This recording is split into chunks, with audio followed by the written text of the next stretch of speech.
Baik, di sini saya akan menjelaskan tentang sistem reproduksi wanita dan sistem reproduksi pria. Nah, yang pertama tentang sistem reproduksi wanita. Sistem reproduksi wanita dibagi menjadi dua, yaitu sistem reproduksi wanita bagian dalam dan sistem reproduksi wanita bagian luar. Yang pertama, saya akan menjelaskan tentang sistem reproduksi wanita bagian dalam. Nah, terdiri dari tuba falopi, uterin fundus, uterus, ovarium, fimbriae, ovarium ligamen, cervical canal, cervix, endometrium, myometrium, perimetrium, dan vagina. Nah, di sini terdapat tuba falopi. Tuba falopi adalah jalur penting bagi sel telur dan sperma untuk bertemu dan bagi sel telur yang telah dibuahi atau embrio untuk mencapai rahim. Selanjutnya ada uterin fundus. Uterin fundus adalah bagian atas rahim yang berada di seberang serviks atau bukaan rahim. Ini adalah titik tertinggi pada rahim. Selanjutnya ada uterus. Uterus adalah organ reproduksi wanita yang berbentuk seperti buah pir terbalik dan terletak di panggul. Selanjutnya ovarium. Ovarium atau indung telur adalah organ reproduksi wanita yang berfungsi memproduksi sel telur, hormon, dan berperan penting dalam menstruasi dan kehamilan. Selanjutnya ada fimbriae. Fimbriae adalah pelengkap seperti rambut halus yang melapisi bagian luar atau tonjolan seperti jari yang terletak di ujung tuba falopi dan sedikit dekat dengan ovarium. Selanjutnya ada ovarium ligamen.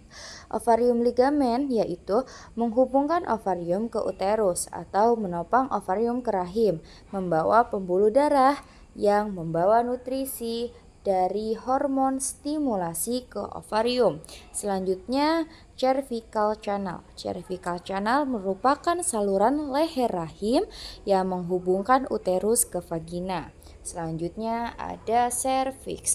Serviks adalah bagian bawah rahim yang menghubungkan rahim dengan vagina, berperan pada proses kelahiran. Selanjutnya ada endometrium. Endometrium adalah lapisan dalam rahim yang meluruh selama menstruasi dan tempat implantasi embrio. Selanjutnya ada myometrium.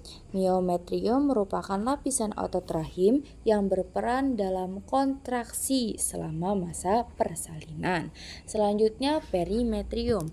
Perimetrium adalah lapisan luar rahim atau serosa. Ini berfungsi untuk melindungi rahim. Yang terakhir vagina. Vagina adalah saluran berotot penghubung antara alat reproduksi luar dengan serviks. Nah, untuk yang selanjutnya yaitu reproduksi wanita bagian luar. Reproduksi wanita bagian luar terdiri dari mons pubis, labia mayora, labia minora, klitoris, urethral opening, vagina, dan anus. Nah, mons pubis yaitu lapisan lemak di atas tulang kemaluan, sedangkan labia mayora adalah bibir luar dari vulva yang berfungsi untuk melindungi struktur genital eksternal lainnya. Sedangkan labia minora yaitu bibir dalam yang melindungi lubang vagina dari uretra. Terus selanjutnya ada klitoris. Klitoris adalah organ yang sangat sensitif berperan dalam rangsangan seksual.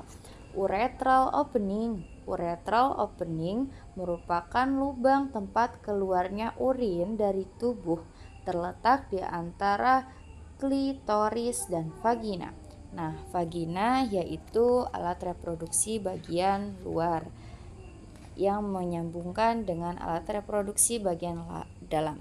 Sedangkan anus yaitu tempat keluarnya feses. Baik, yang selanjutnya yaitu tentang sistem reproduksi pria. Nah, saya akan menjelaskan sedikit tentang sistem reproduksi pria bagian luar. Yang pertama ada kandung kemih. Kandung kemih yaitu organ dalam tubuh manusia untuk menyimpan urin sementara sebelum dikeluarkan dari tubuh melalui uretra. Selanjutnya kelenjar prostat.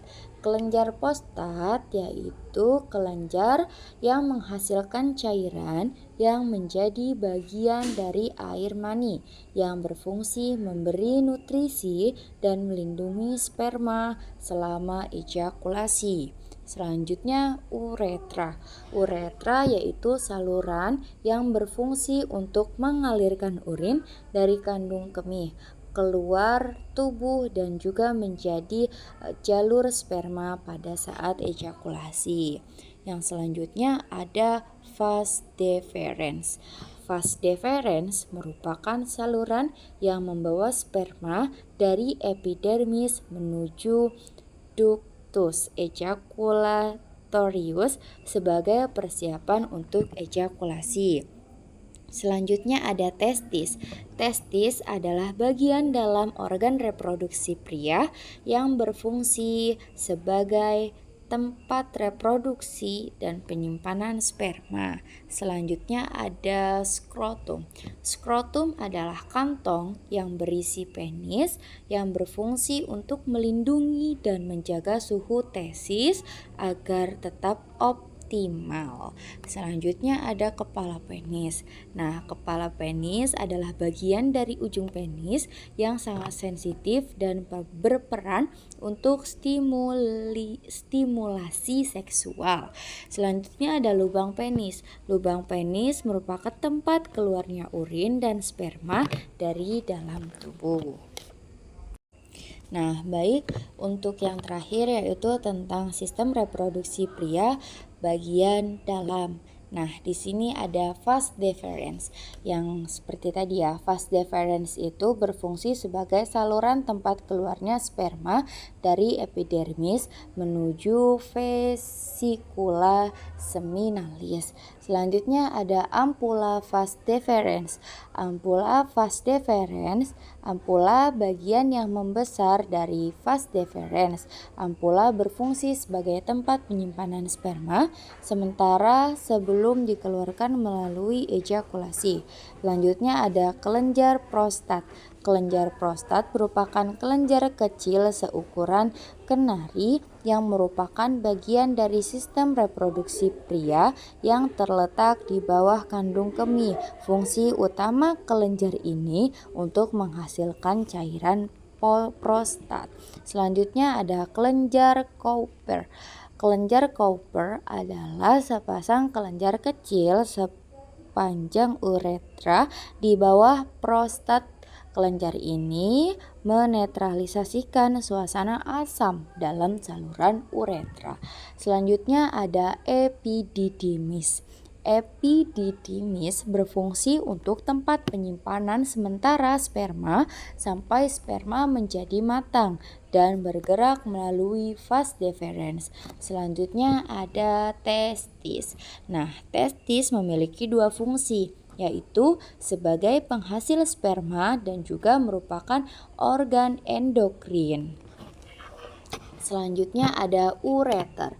Ureter adalah saluran yang membentuk aliran urin dari ginjal ke kandung kemih meskipun tidak berhubungan langsung dengan sistem reproduksi. Selanjutnya ada kandung kemih. Kandung kemih adalah tempat penyimpanan urin sebelum dikeluarkan melalui uretra. Yang selanjutnya ada vesikula seminalis. Nah, vesikula seminalis adalah sepasang kelenjar yang menghasilkan sebagian besar dari cairan yang membentuk air mani. Selanjutnya ada uretra. Nah, uretra merupakan saluran akhir reproduksi yang terdapat di dalam penis. Uretra ini membentang melalui penis dan membuka keluar pada ujung penis. Selanjutnya jaringan erektil. Nah, jenis jaringan yang terdiri dari banyak pembuluh darah kecil atau kapiler. Jaringan ini akan membesar dan menjadi kaku dan memungkinkan penis menjadi keras. Yang terakhir ada glans penis. Nah, di bagian glans penis ini yaitu bagian ujung penis yang sensitif dan terlibat dalam stimulasi seksual. Bagian ini sangat peka terhadap sebuah rangsangan.